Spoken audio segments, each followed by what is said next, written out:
ప్రమాదానికి కారణమైన national highway divider ను వెంటనే మూసివేయాలి. బీజేపీ కావలి పట్టణ అధ్యక్షులు కుట్టుబోయిన బ్రహ్మానందం మంగళవారం నాడు ఉదయం టోల్గేట్ సమీపంలోని ఆర్ఎస్ఆర్ ఇంటర్నేషనల్ స్కూల్ బస్సు ప్రమాదానికి గురికావడం చాలా బాధాకరమైన విషయమని బీజేపీ కావలి పట్టణ అధ్యక్షులు కుట్టుబోయిన బ్రహ్మానందం ఒక ప్రకటనలో తెలిపారు.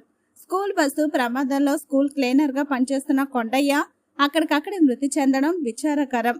బస్సు ప్రమాదంలో తీవ్ర గాయాలైన విద్యార్థులకు మెరుగైన వైద్యం అందించాలని కోరారు.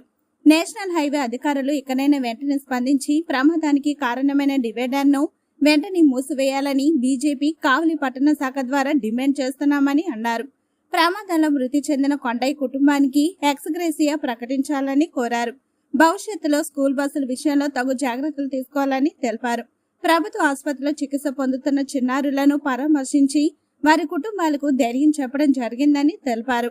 బస్సు ప్రమాదంలో మరణించిన కొండయ్య మృతదేహాన్ని మార్చురీ వద్ద పరిశీలించడం జరిగింది. నిబంధనలకు విరుద్ధంగా నేషనల్ హైవేను పగలగొట్టిన వారిపై కూడా చర్యలు తీసుకోవాలని కోరారు.